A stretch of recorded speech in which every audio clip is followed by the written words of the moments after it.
lovely opportunists. My name is Winter. I'm the editor and player character of Charity. I just wanted to give everyone a quick reminder to follow our podcast so you don't miss an episode. Thank you for tuning back in, and we hope you enjoy.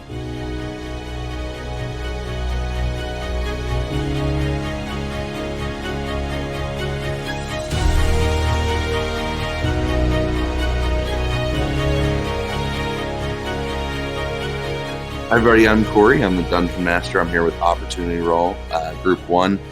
Let's go ahead and start with Red. Hi, I'm Red and/or Emery, and I'm playing Maggie, the wonderful glamour bard human. I did that backwards. Rodeo. Hello, my name is Rodeo, or Max, and I play Aeson Goldhand, the half-elf fighter cavalier. Winter.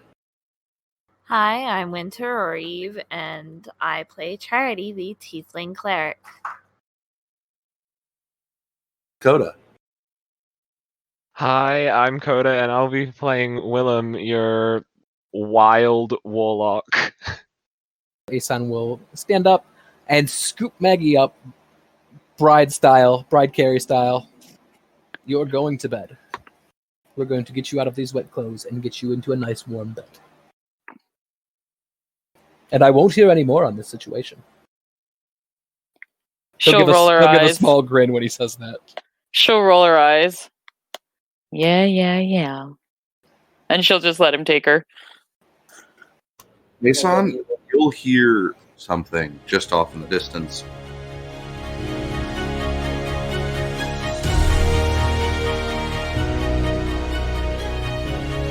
It will sound like a door, but it will not be from the mansion. God damn it. Aeson will look towards it as he's still carrying Maggie. And Maggie will try to look over his shoulder if she can. She's looking over his shoulder like, hee. It's a bit through the foliage. You might have to travel away into the thicket of grass and mud and trees and stuff. Did you hear that door, my sweet? She'll shake her head yes. Well, I suppose we best investigate it. She'll wiggle her way out of his arms and she'll go and investigate it with him. Aeson will, since he's never heard a door coming from there before, he'll take his rose out and he'll say the word and turn it into the sword. He's still kind of in awe of how cool it is when he does it. He's not used to this yet. And it's very apparent on his face. Maggie's too entranced by what is going on right now. Yep, so we'll make our way towards the door. Okay. Go ahead and give me stealth checks. Oh. Son of a bitch! That's a 2 because I'm in plate mail. A couple that fails stealth checks together stays together? Absolutely. So you guys will walk into a small clearing. There will be a golden archway door with a very emerald-esque, almost mother-of-pearl mixture of like a gem, which you've only ever seen once before, which is your father's door. My father's door. Yes. Okay. So that means Maggie's probably seen it because she's been in the castle. But she might not remember it. Aeson knows that's burned into his brain. Maggie's going to raise an eyebrow. He's going to reach over and squeeze her hand with his free hand. She's going to be like, what? What? This door. He will say it in a tone that is hushed and not with all of the normal confidence and vigor that he normally would.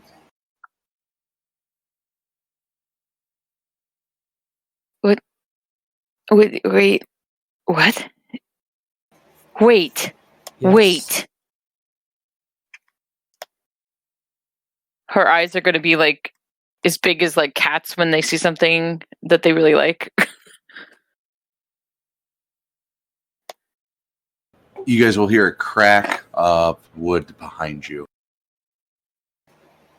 Maggie's gonna get ready to cast something if she needs to. I'm going to hold Crown of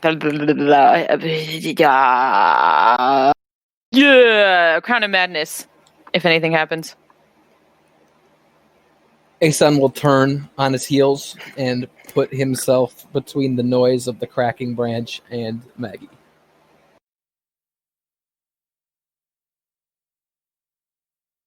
A long, elegant sword with a shiny tip, well polished, a handle well made. A suit of white, lined with gold. A very faceted neck close to the throat. Very elegant. With his his wavy brown hair and large beard. You are going to meet the gaze of your father with a sword to you. And for a second, he won't notice you. Who are you wildlings, and why are you in my home? Aeson would probably have had his sword up at the same time as he turned, hearing the cracking, and then immediately would drop it upon noticing that it's his father. Yeah, I was about to say Maggie was about to cast the spell, but then she sees it's Maggie's father and stops. Aeson's father. Aeson, sorry, what did I say? You said Maggie's. Whoops. Maggie's father-in-law. Yeah, there you go. Technically, yeah, I was about to say, well, it still works out. Anyways, go on. And Aeson will fall to his knees with a tear coming from his eye, finally hitting his breaking point. And he'll just say, Father. Aeson. Maggie, not trusting this, is going to kind of put herself a little bit in front of Aeson. He'll pull his sword back and sheath it. How did you get here? One of our party members, and Aeson will shake his head a bit, and then he will stand up again. One of our party members found a key, stuck it in a tree, and it opened this A tree door. what? A tree. Give me 1 second. While he's doing that, may I do an insight to see if this is really his father? Of course. A tree in the Bulba Forest, Father. I'd say with an insight of 15, this is his father. Bulba Forest. Lovely. That means he did die.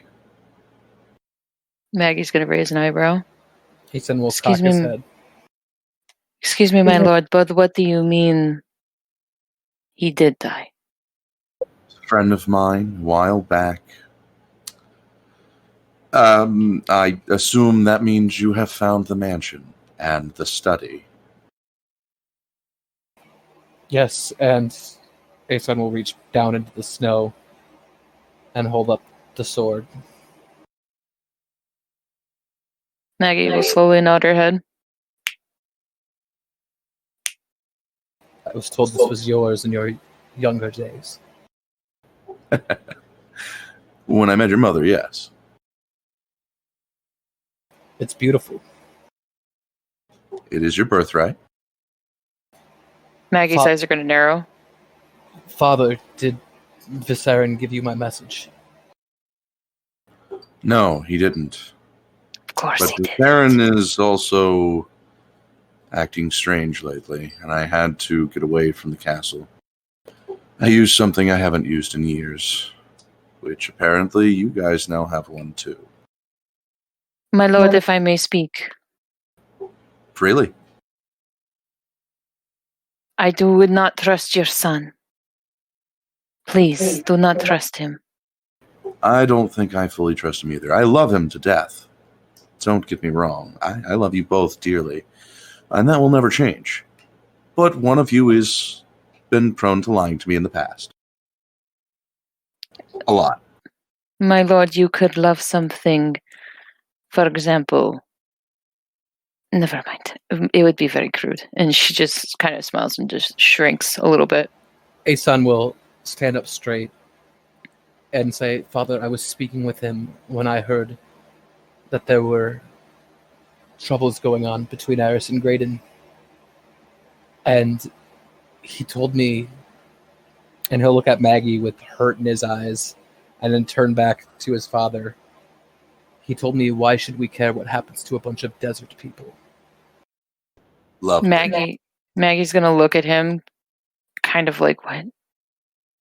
Well, that is something we're definitely...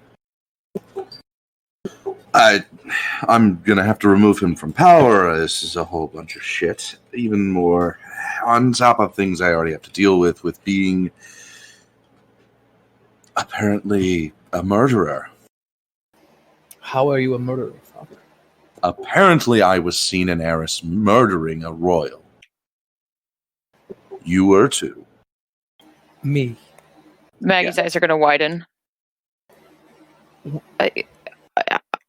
Who was murdered? The King of Eris. The original king. Your father is now Maggie's feet are gonna go out from underneath her, and she's just gonna fall to her knees.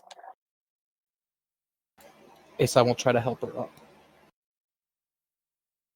Your father is currently the one in charge, which is why we haven't started fighting yet. We're trying to come to an understanding, but the people are angry, and, well, I don't have much time to prove my innocence before he will be forced to mount an attack. Wait. Hold on. She's like holding her hands up in front of her, like, hold on. You're telling me my dad is the King of Eris right now? Yes, he is. And the King of Croca is missing. It's a good thing Aeson is holding Maggie up right now. Father, I was informed that the royal family in Truma are dead. Been murdered. Yes, it's reeking of something I dealt with as a child. I sent a letter to the surviving daughter saying if she needed anything, she could reach out to me. I hate to say this. She is gone. Aeson's face is going to become more sullen. Father, if Truma has fallen. Aeson's eyes are going to go wide, like very similar to that GIF Red posted earlier. The confused blinking GIF. Yeah. GIF. Aeson is. Did you say Truma has fallen? Swarmed with monsters and vampires, werewolves, creatures, everything from Howl's Forest just attacked at once. Oh, Jesus. Father, if you think it will help, these people that I've been traveling with, including Maggie, they know I've been here. They haven't lost sight of me for a second, and we are headed to Eris to help her mother. I can turn myself into them and stand trial. No. But yes, don't do that. One, that's foolish and gets nothing done. It would prove our innocence. My lord. For a short time until we realize that no one's out there looking for the real person. Exactly. I will testify. My lord, I need to go to the courts and I need to work on this. If I have to, I will represent you myself. And I will go forth towards the courts and towards the people. Well, if you can get a private court with your father, use the key and knock on my door, and we can all hash this out. Please tell me what I need to do. I will do whatever I can to get this to stop. This is nonsense. There's no need for more to die. There's more to what's going on right now than this war. That's why I'm here. I know that. I know. I'm just saying it in confidence with you because you understand I'm sorry. And she's going to stop talking. I've kind of noticed this for a while back. Your mother and I, Aeson, hunted this man a while back, as well as with a few clergy members from the local place. We held a guild hall here in this old home. I was about to ask my lord, is it the man that he had his chair? And Is it the man we don't speak of, Father? My brother. yeah, yes, that him. Aeson will nod. Well, what was in my brother? What was your brother was possessed? He was taken over by a demon. Mm. A demon named Zorim. Does that ring any bells with me? It's a... Actually, hold on. I don't think that was his name. Give me 1 second. A demon named Zalem. Zalem. Is Yes, that the one that we found in the cave? No. Oh, okay. Just wanted to make sure. Zalem is... Do you want me to roll a history check to see if Maggie knows anything about this? I'd say, yeah. Anybody would probably need a good history check for this one. Okay, I'm going to use lucky if this doesn't work. Oh, I think that's good enough, I think. I hope. Unfortunately, it's not. 18 or 19, you're going to know that it's ancient. That demon is probably old. It is probably not a first level demon. It's probably living on a higher plane of hell, or did. And it probably called the shots somewhere at some point. Maggie's going to rub her temples. But, okay. All right, so let's assume that it's your brother for now. With the information that we're getting. He's in cells. Imprisoned. Well, a demon could leave. I meant the demon. I'm sorry, I misspoke. I meant to say the demon has gotten out of your brother and gone somewhere else, or now has a form of his own. Yes, that's my thought as well. The first thing I did was go to check to make sure my brother had escaped. When I was incorrect, I used a fair bit of our resources to make sure that Zalem couldn't get a hold of any of those items that he's been searching for. He took a crystal from Dalesville, which ended up polluting the water and destroying the place. Excuse me? You didn't hear. What? I think you did hear. I think that was during the crossover. You found that out. Yeah. I wanted it, but Maggie's waiting for it to be confirmed by someone else. Oh, okay, she was hoping that it wasn't true. Does that make sense? Like it was just a rumor? I was about to say, there is grief and there's denial in the stages of grief. Upon hearing that Dalesville was destroyed, Aeson will again hold Maggie up. There's nothing left? I mean, there's rubbles left. If we can return the crystal to where it was, Dalesville might be able to return to what it once was. Okay, but that that is besides the point. We have obviously bigger issues on our hands. We need let's focus on the fact that we need to clear our names first. Then we'll deal with everything else. Because if we focus on too much, then we'll be overwhelmed, and I can't deal with that right now. I have to overwhelm you just one last bit more. No problem. What is it? She smiles. I have confirmed the artifacts that Zalem has. One is a staff of finding, which can help him find any item in existence anywhere for as many charges as it has. The other one is a teleporting orb that also cleanses water from Dalesville. And the third is a dagger that rips through space and time. Of course it is. It is the only thing that can kill the High King besides the High King's blade. In battle, I should say. I mean, if you're sleeping, I mean, there's theories that you can stab him, but I mean, that's theory. And need to know basis, and he'll kind of straighten up a little bit.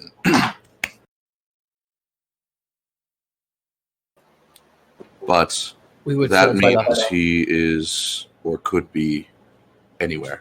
Anywhere. Maggie's going to say, I'm going to need all the information I can. I'm going to need to be stronger. I'm going to need to know everything.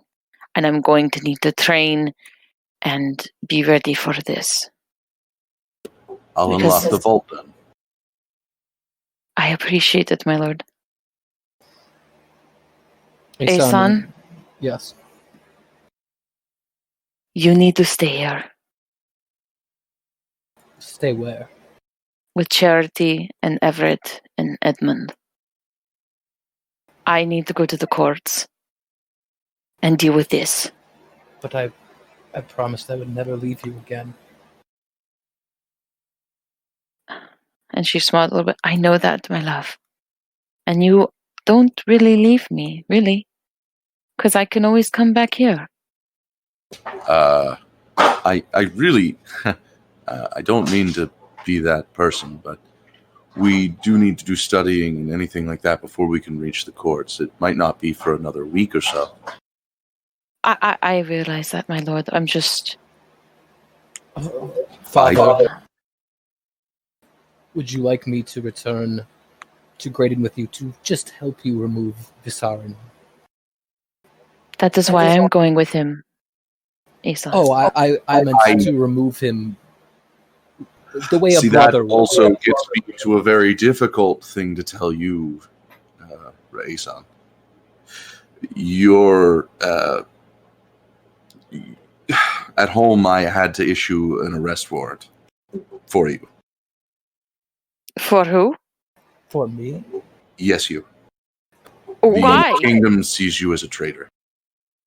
They're dealing with me because I'm the one in charge, and they also saw that I was in the castle. However, weeks ago, you left the kingdom, which begs to differ why or if anybody were to do it.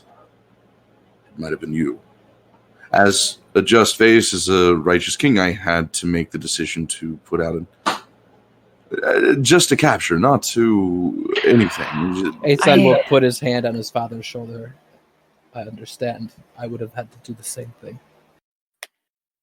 Maggie's gonna relax knowing that Aeson understands. He looks hurt, though. He looks yeah. very hurt. Yeah, but Maggie's glad that he understands at least. Maggie's gonna be like, I have a lot of work ahead of me, it seems. So, Father, I'm a man with no home now. Not necessarily. If we, well, you know the courts, actually. If we can prove your innocence, if we can prove everyone's innocence, we can stop this war. But it's going to take determination, a cool head, a conversational piece, and a way to get in with knowledge.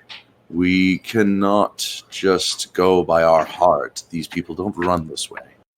Oh, and Maggie's gonna nod. I know, my lord. I know that more than anyone. When did the assassination happen, Father? 4 days ago. 4 days ago. 4 days ago, I was in Croca. Exactly. I think I know where we can start at least to get some witness and eye accounts that can testify for Aeson at least. Unfortunately, because of the ability of Arcana, there is no eyewitness accounts. We need mages to cooperate the story. We have a mage with us. We have a mage who's been traveling with us since I left Croca. You have What's his multiple field mages of with study? What is his full degree? I would have Maggie's to gonna ask clear him. her throat.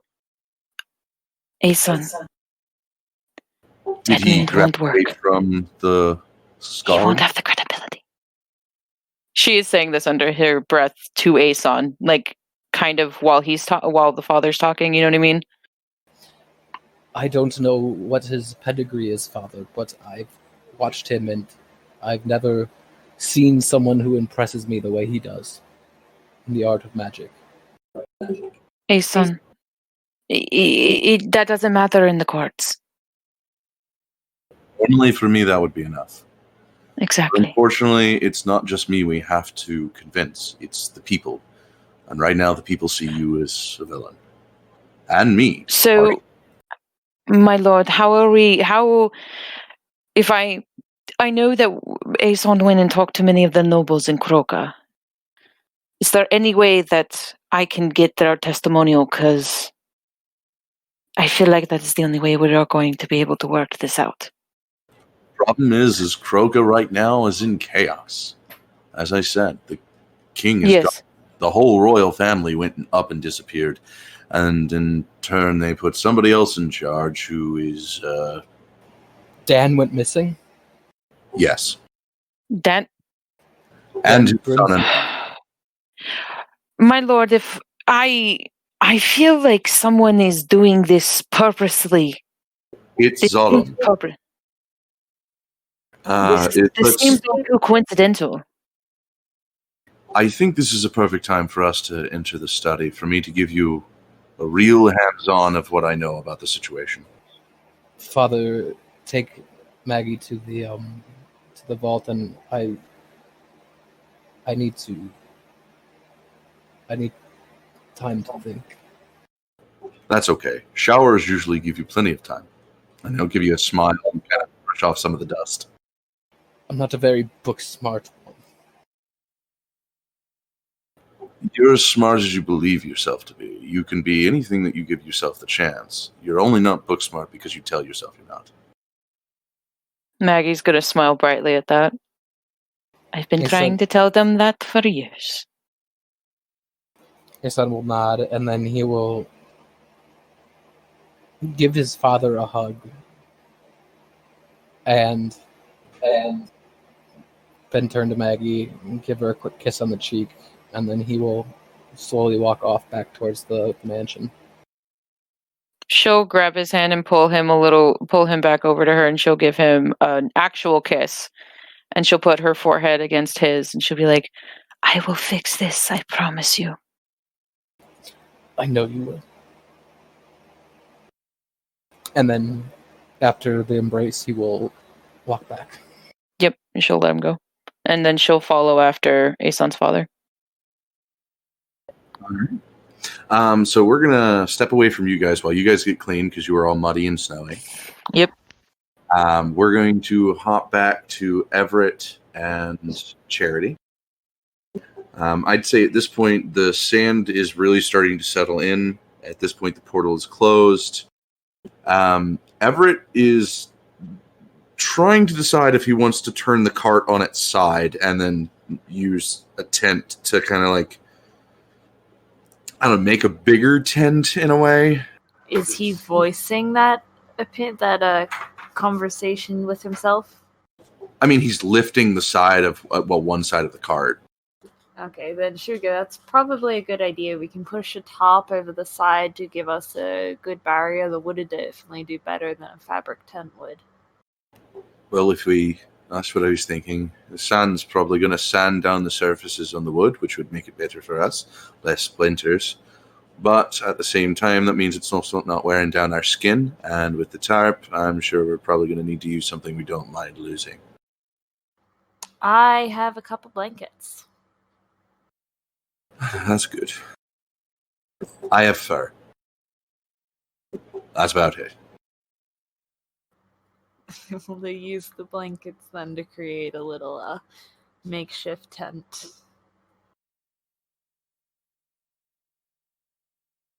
So he pretty much just like best way to explain it is Hulk out. So you're going to see the hair grow, you're going to see the ears pop out, the fangs extend, the mouth come out. You'll see the bones readjust and the kind of the huge shoulders pop out. And then he's going to just grab lightly with two hands and then almost effortlessly just flip this cart to the side. So Charity will have pulled her hood up to protect her hair and face a little bit as the sand stops coming in. She'll grab the two blankets and start tying them to the cart and make like a triangular cover off of it, like blocking the sides.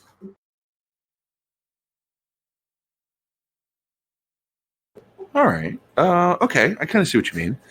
So I'd say that would be with this kind of wind, that would work pretty good actually. So as the winds are starting to whip, I just say the sand is getting really bad at this point. If you're not in the tent, it's getting in your mouth, it's getting in your nose, it's getting in your eyes, hair, everywhere.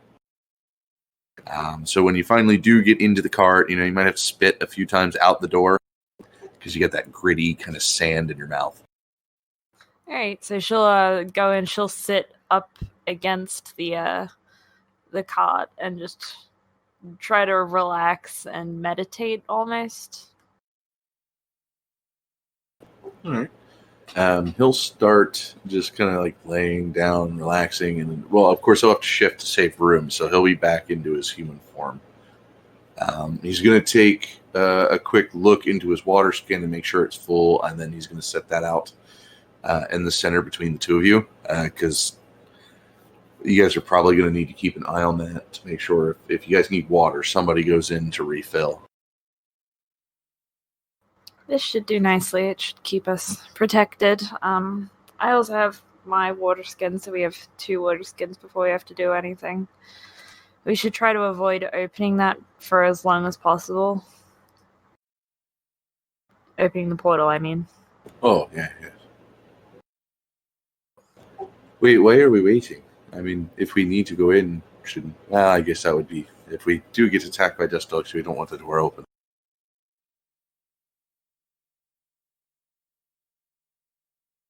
I wonder what they taste like. That is a very good question. If they're called dust dogs, so they're like made up of the sand, or are they actually like flesh and bone animals that run around and can just somehow survive easily in the desert? Yeah. I really just wonder what they taste like. I'm sorry, I'm trying to respond. Well, at least you know that if we get attacked by them, you'll get to find out. Dust dog sandwich. Hopefully it's not a sandy sandwich. It's already there. We just gonna nap then, or Do you got cards? I actually think I do, and she'll start looking through her pack.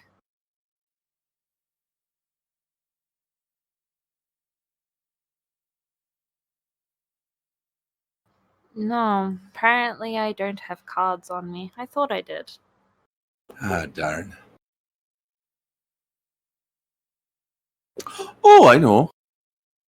And he'll kind of sit up, and he'll pull a closed bear trap out with a large chain attached to it. He'll open the bear trap and toss it out into the desert. I'll go fishing. For dust dogs. Yes. Where did you even keep a bear trap? It's called a backpack. Yeah, but that seems like it would take up a lot of room in that backpack. That's all I got. That, a torch, which I don't need anymore. I've got a tinderbox to start something, a single plate from a mess kit.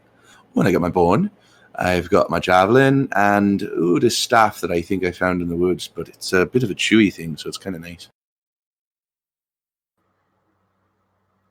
I'm going to say this once, and I hope you don't get offended. I think that it is hilariously adorable that you keep things for yourself to chew on. That amuses me. He won't know how to take that. Like, visually confused. She'll just smile and settle in. Yeah, I think I'm going to take the moment to meditate and pray. I have been kind of lacking in my actually taking moments out of the day. Okay. I'll take a nap. Well, not really. I'll just close my eyes and just pretend to sleep. Because that's what I'm allowed to do, apparently. And my body tells me when I get to sleep. The bastard. I can imagine that would be very frustrating. Yeah.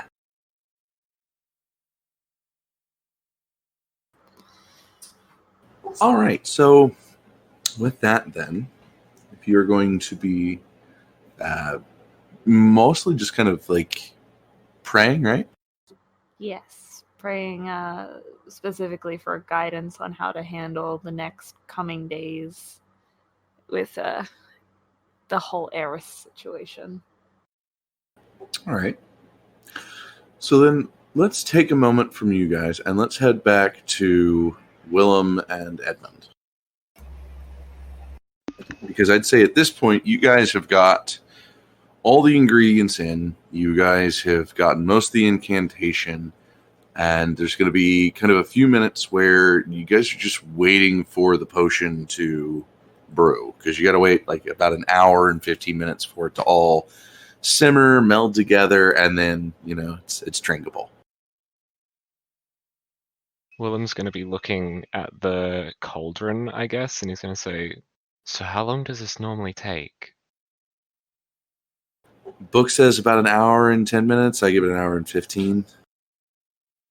He's going to look up and he's going to like look at how long his hair's gotten, and he's just going to say, I'm going to cut my hair. And he's going to walk off into a corner and get his knife out and start cutting his hair. Table. Oh, that's probably a much better idea. Well, they're more like sheep ears that have been sharpened, so it's kind of even better. My hair's kind of like a sheep hair. It's curly enough. And he starts cutting his hair. So... I used to not really have much hair. Oh, did you start growing it out? No, I turned 21 overnight. That'd do it. Yeah, that and facial hair. The shit itches. Oh, I hate facial hair. It's always a pain to shave. And sometimes you get, like, salt trapped in it if you've been swimming for too long. I haven't swam. Actually, I don't think I even know how to swim. No, but like I'm not good at it. I don't do like the fancy strokes. So he's going to be like grinning at this. So you can't swim, but you want to go to Atlantis. I can doggy paddle. He's going to like gently be nodding his head, being like, okay. I'll teach you how to swim if we get to Bruma Lake. We'll see. I've already devised an idea for it, though. I might not even have to swim. Because if I can breathe and you can breathe, that doesn't mean that everyone else can. So I have an idea. Couldn't you make an enchantment to make other people breathe? Not for everyone. I mean, not all. I mean, I could maybe make a potion, but I just pretty much ransacked my whole supply to make this spell. I have a couple plants up in my room. You're welcome to any of them if you want. Unfortunately, to do water breathing, I'd need a couple fish egg eyes, a couple of other ingredients as well. It's not just plants. I think I even need the tongue of a two-forked lizard. Yeah, that sounds hard to find. I doubt we'd be able to find that stuff in a desert. I mean, water breathing lasts for 10 willing creatures. It lasts for 24 hours, which is great, right? And you think 24 hours might be enough, but we don't know how deep Bruma Lake or the Gulf of Bruma could be. So it could be just a day to get to the bottom. It could be a day and a half just getting to the bottom, maybe passing the lake monster. And, it I don't know. I don't think 24 hours is enough. And I mean, I guess it wouldn't be. I mean, they probably have a lot of precautions set in place to keep people out, right? They can't just have one trick. yeah, that's the thing. I mean, we don't even know if we're going to even get close. They might even have something that gets away or gets rid of casting abilities, like a wave of water or something. I mean, there's got to be a reason why you can't really sense it or why nobody's ever found it. Maybe it's an anti-magic field. It could be, but then that would mean, are they trapped inside? Is there magic in there? Are they not magic? Is it actually what we're looking for? The problem is until we get down there and find out, we're not going to know. Quite the predicament we found ourselves in, isn't it? Yes, but I have an idea that doesn't use magic. Sorry, you cut out at the last bit. I have an idea that doesn't use magic. Oh? Like a machine? Maybe? I don't really. I don't know. It's more or less just using the elements. And he'll come over and show you these two compounds that, when mixed together, create clear oxygen, just straight H2O. You can breathe it. You could probably mix these in pre-mixed bags, and he's going to show them, like putting them in a leather bag and then shaking it, and then you're going to see that bag fill, and then he's going to take a breath out of it. They're pretty inexpensive ingredients, and I could make dozens of these. I mean, dozens of these. And if we just make a container that holds air that can sink, then maybe we can sink to the bottom, use the air, and then all the magic that we find there to make our way back up. I mean, I think I've seen Scoop do something like that, except not with oxygen. And William puts down the shears again and says, "Okay, my hair's cut. It's a bit better." What did Scoop do?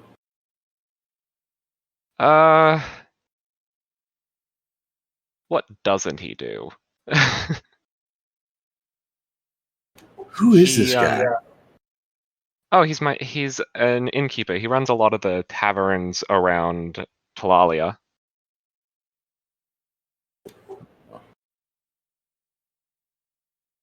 So he picked me up when I was younger and on the streets of Nottingham. It was a very cold day, so I'm glad he did that.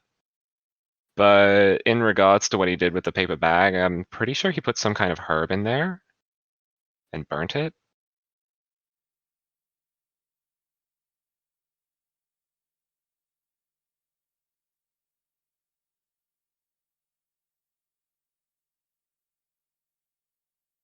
I think that gives me an idea.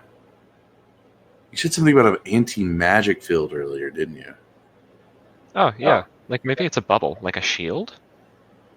What if we make our own anti-magic field to stop the anti-magic field? We pass through it like the only pebble in a pond. Would that work? Theoretically? Guess we need to test it. So, how would you test something like that? You'd get maybe a rock, put an anti-magic field around it, then get an enchanted item, put an anti-magic field around that, and then bang the object against the rock. I don't know how to make an anti-magic field. Well, that kind of puts a dampen on your plan too, doesn't it? No, but Scoob might know how to know somebody who would. If you keep saying he knows everybody. He's so cool. He might. That's not a bad idea. Although I shouldn't ask things of him. He's already done so much for me. Whoops. It's either that or the whole world goes to shit, so. Asking Scoob it is. Yeah. I think the downside William of moves this back one over is to we the don't. to the potion. All right, say that again. William's gonna walk back over to where the potion is to watch it brew again. All right. Yeah, it's pretty much bubbling. It's this weird, like, it's like a liquid swirly blue. It doesn't really have like glitter or anything. It's just like that velvety kind of weird paint. How it like mixes into itself. You can see like the creases after you've like swirled it 2 or 3 times. William's gonna look over to Edmund and say, "The headmaster told me not to drink paint." It's okay. It's edible. How does it smell? I mean, it doesn't smell horrible. It's mostly neutral. I mean, the most you might get from it is a little bit of sandalwood. He's gonna sniff that and gonna actually smells kind of nice.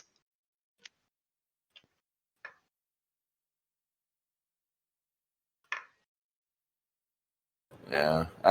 We'll just have to make sure that when you drink it, you're only taking a certain amount and that you're thinking of what it is that you want more information on. That way we can bypass the whole brain thing. We're just doing a very small, centered point. Yeah, I don't want to remember a lot of things.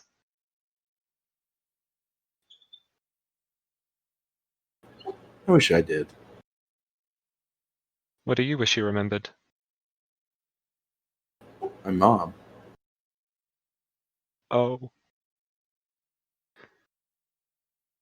Eh. Anyway, how did you end up in the magic school? I became an orphan.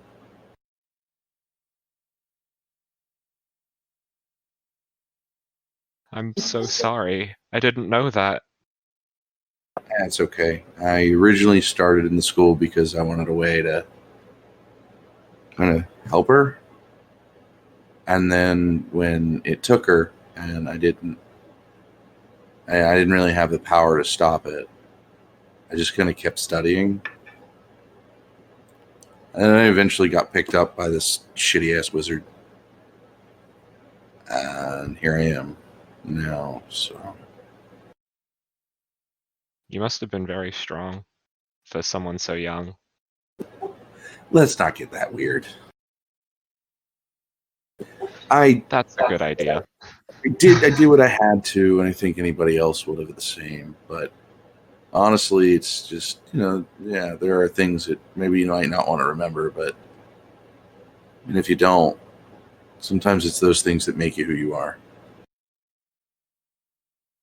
He's gonna kind of go back into himself. Like he's gonna hear that, and it's gonna somewhat send a shiver down his spine, but his eyes are gonna gloss over a bit. And he's just quietly gonna say, "No, I don't think I want that to be a part of me."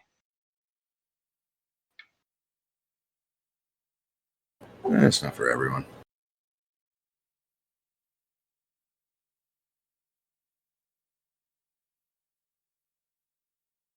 So,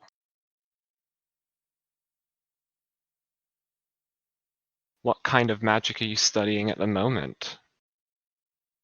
Other than seeking the glory of a lost empire.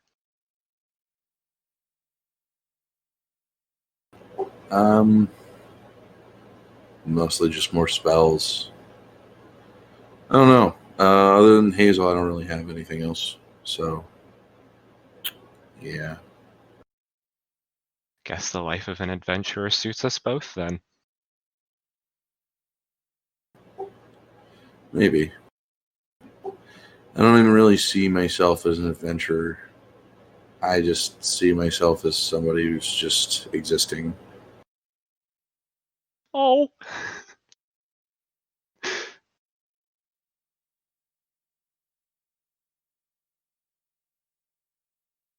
Who knows? Maybe one day we'll all get tired of adventuring, settle down, get fat.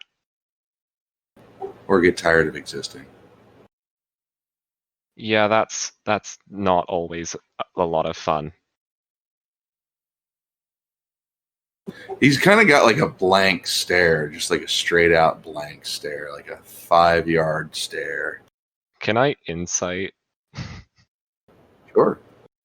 I want to figure out is he okay?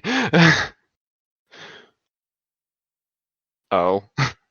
You're going to see he's running through something in his head. He's gonna just quietly look at Edmund while he's like running through something in his head. He's not gonna say anything, but he's gonna like talk. He's gonna try and like go into his mind and be like, "What you thinking about?" So he's like gonna use awakened mind and telepathically talk to Edmund. You're just going to hear screaming. Not his screaming either. William is gonna like just nope. He's gonna throw his hand in the air like, nope, that's too much to unpack.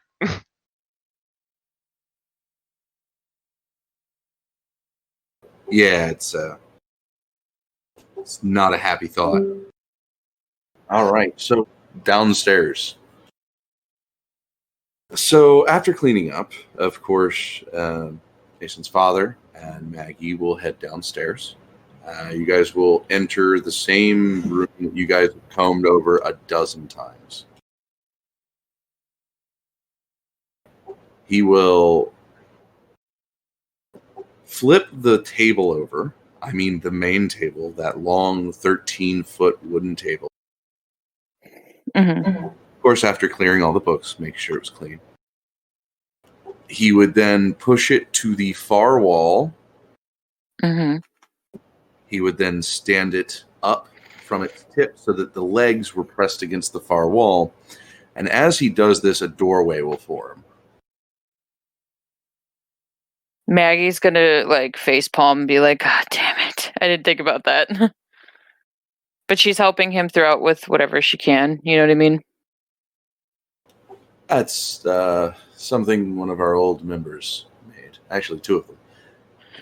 It's clever. It's very clever. And she chuckles. They were very good priests. She'll raise an eyebrow. And what were the priests' names? They were known as Mary and Joseph. I didn't get a last name, but they came here quite often with a daughter. Or by chance they were tieflings? Yes, actually. Well, one was. Mostly. Hmm. She'll just smile at that. Well, let's go see if this has been not touched. And he'll start walking down the stairs. She will follow after. In here will be weapons and chests galore. You're going to see swords that have been arcane locked into the wall. You're going to see staffs of different kinds. Chests that should not be opened. Cursed items, scrolls, arcane locks, all types of mannerisms of magic.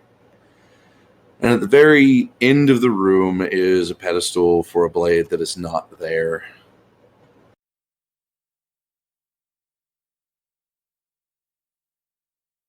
So this is the armory. Well, the magical armory. She'll nod. Pull out his blade and sit it on the pedestal. And the next door behind that will open up. And basically sitting on the whole far wall. This is a 10-foot by 20-foot room. It's small, but the books here are very... Best way to explain it, they're expensive. These are one of a kind. They probably aren't in existence anywhere else. And the far wall has an entire map of a 10 to 15 to 20-year-old map of the actual Talalia map. Maggie is intrigued. Back then, me, Aeson's mother, we traveled and we fought a person named Zoram. Zalem. Zalem was a demon from the third pit of hell. The third? One of the 9 pits, 10 pits. I don't know the full 9 pits of hell. Yes, 9. It's been a while since I've done my studies. She'll chuckle. It's fine, my lord. No worries. We came to the mortal plane when the sword was first pulled. The High King's sword, the Talalian blade. When the High King ruled, it was a different story. He wasn't what he was today. He was a farm boy who didn't know the back of his hand, let alone a sword. Maggie will chuckle a little bit. He was a good man, though. And he knew what to do when we needed him. But unfortunately, he disappeared, and it wasn't his fault. He was attempting to reunite the population of the humans and the elves before his disappearance. There had been something that had happened to make this demon Zalem reappear and come from his slumber. Zalem seemed hell-bent on destroying the world for apparently a reason that he does not wish to share for anyone. Never has, or at least never did. We built a band of people together for the followers of the Blade. It was me, my first wife, 2 priests, a few other people, hogs. And my parents? Yes. Your father was one of the leaders as well. He helped rule the guild with me and the High King. She'll smile fondly. My father has always been a very good leader. Very just, very kind. I believe so as well. But unfortunately, last time we fought Zalem, I keep calling him Zorim, but it's an older name. It's fine.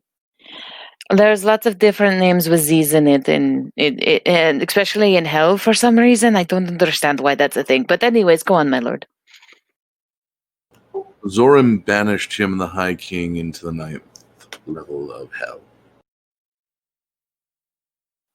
He's not been on the mortal plane since, and yet now he's back. Which would explain why Zalem is back, and why he's still fighting.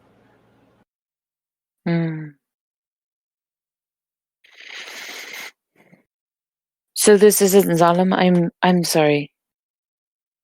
Zalem is the reason everything has gone to shit.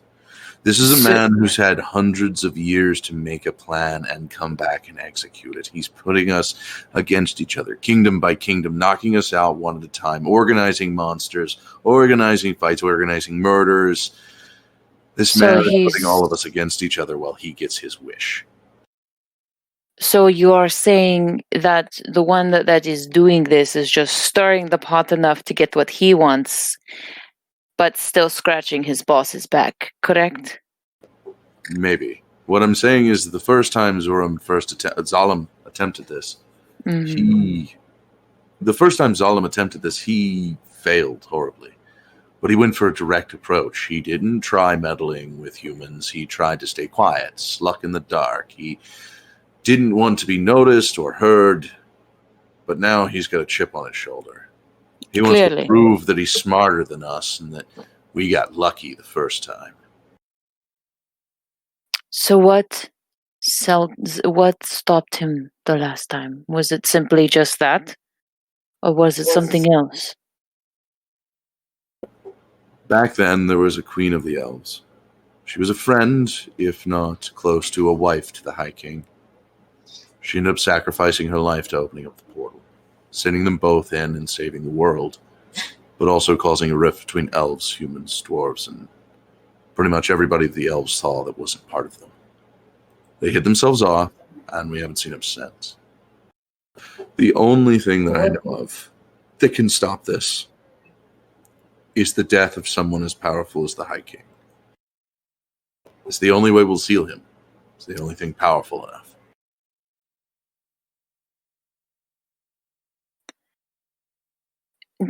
Do you think... How much training would that be for someone, for example, and humor me, she puts her hand up, for someone like me to train that hard, to become that powerful? He would have to give his sword to another to kill him. And how can I convince him to do that? He is the I am High not King. one. I am not one with a sword, but I am willing to learn. I'm sure at this point he's already realized what has to be done, but first he needs to find the keys in order to help us. When the time comes, I know he will do what is right. He will find us. He will find me, and he will ask for his death. I see. I just pray I be there to give it to him. Maggie's going to take a deep inhale. But, my lord, if I may, does it have to be someone that knows how to wield a sword? I know how to hold a rapier. There's no question about that. It has nothing to do with training. It's who he chooses. Ah, okay. He has to die willingly. It's the only thing that it requires for the spell. It's old, ancient magic, but dark and mysterious. As long as you follow the rules, it doesn't change. But, my lord, if this is this way you sealed it, and he got out anyway, then there has to be a different way, because obviously he can get around it again. And I want to seal this bastard for good. See, this one isn't to seal it. This one is to kill him. Ah, I see. The reason the seal didn't work the first time was because the person that sacrificed their life wasn't the one wielding the blade. It was his wife. Oh, I see what you're saying. It just wasn't strong enough. We hoped it would be. We truly did. We hoped her sacrifice would not go in vain and that her life meant something. And I know more than anybody, he is hurting over that. I think her life her life obviously did mean something, but it just wasn't enough, unfortunately. How can I speak to this? Okay. First things first, we need to clear yours and Aeson's name. That's the first thing on my list. And then I will deal with this. And I'm going to train as hard as I can. If we're going to clear our name, we need to trick Zolim from coming out of hiding. Maggie's going to get a devilish look on her face. I can give that a hand or two. I think the only way anybody's going to see that this was different was the world needs to see he's back. I can do that. Even if I have to go find him myself and bring his head on a pike, I will do it.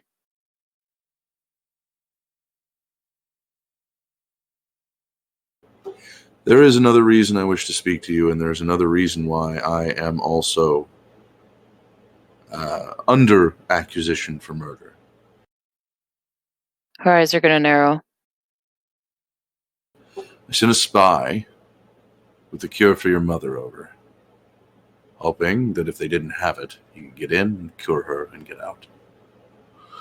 Right now things are rocky, and the king wasn't very happy with me to begin with. My father? I'm happy to say this. Your mother is cured.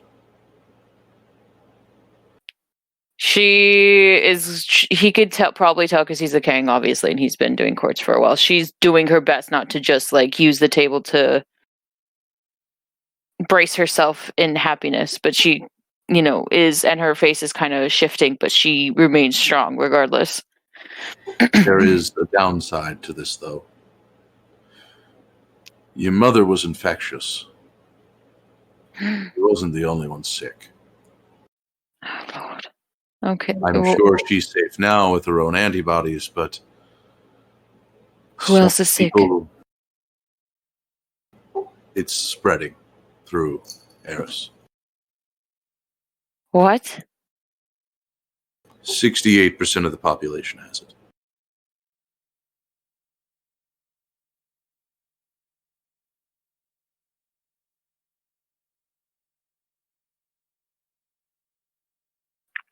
I have a cure, and she will show it to him. There has to be a way we can amplify it and give it to people. Or no, I have an idea. I can study it, see if I could produce more in a way without having to go through all the rigmarole of it, and make it a vaccine in a way, or some sort of medicinal use. You can surely try. I can say that. Go ahead and try. We've had a lot of people try, and I'm not saying it's impossible, but we've spent a lot of money and a lot of time after that same thought. We were able to eradicate it a while back, but it just meant quarantining most off who had it and making sure no one else got infected. It's a Well, that's what we're going to have to do now. We're going to have to do that now, regardless. We don't need anyone else getting sick. We're already getting reports of people outside of Eris getting sick. This thing. Then we need to get ahead of this quickly. Do you know how a cactus saves itself? She'll nod, but he'll probably tell her anyway. Okay, so you know that it sloughs off the part of it that's sick. Exactly. What happens to a cactus when 90% of it is infected? I understand your analogy, my lord. But we have to do something. We can't just let these people die. I'm not saying we're letting them die. I'm just saying we have to be realistic. Amplifying it might not be the thing that stops it. What we might need is a full wipe cure. We need to have all of this non-existent. We need to wipe it from the source, make sure the flower never exists, and then we need to find a way to cleanse people, because unfortunately, the ingredients that it costs to make this spell, it thins out over an enlargement spell. It thins out over everything. We've tried to magically enhance it, but it doesn't work. It just dulls it. Then I will do my best to figure it out. There are 3 things that can do such a thing that my studies have come with. And if you can do more and learn more from where I couldn't, that's perfect.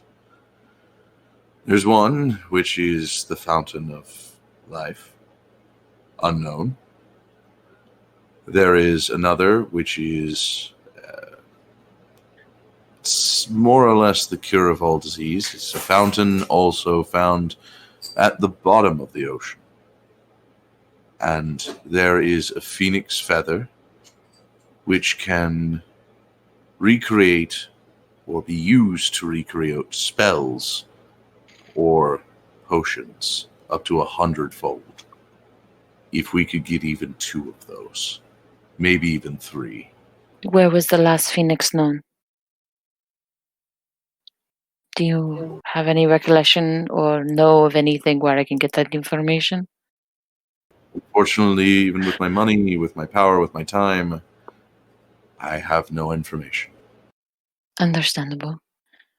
And that is with exhausting us to our core. I looked for all of this information as much as I could, but alone, even walling myself away, my people became anxious. My time became precious. People stopped looking for me and started becoming angry. And It's understandable. But my lord, I will do my best to do what I can to not only clear your name, but try to take care of this as well. I don't know if Aeson has told you, but I do work very well with people. I work very well with groups of people too. It's kind of a charm, I guess, I have from my mother and my father. Maggie, I have to warn you. If Zalem is shown, if he is told to be out there again, he'll kill anyone who has information about him. That means me and your parents.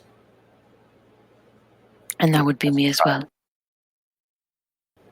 Well, yes and no. He would go for people who have old history with him.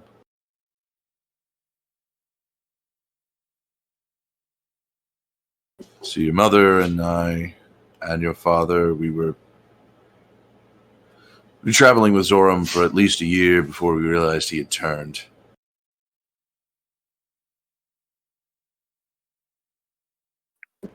Then I guess I will gather as much information from you all as I can. And he'll see tears in her eyes a little bit forming, like when your eyes get really wet. And she'll be like, until he finds all of you.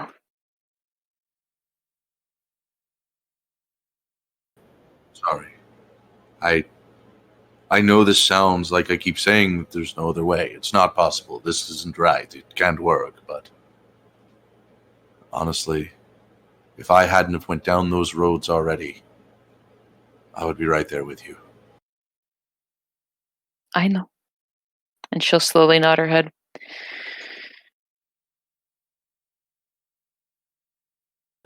And I think that is a good place to end it for our double tonight.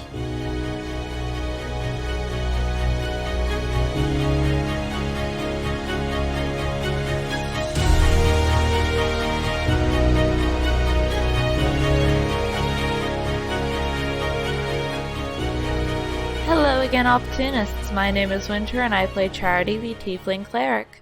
I wanted to say thank you for listening to us. We hope you enjoy our episodes as much as we do. Don't forget to like and follow our podcast so you don't miss an episode. Special thanks to Purple Planet Music as we use their music for our ambience and sound effects. Also, thank you to Kobold Press as we use some of their monsters to keep our games feeling lively. Again, just a huge thank you to you guys, our listeners, for enjoying this journey with us. And remember, keep your opportunities open.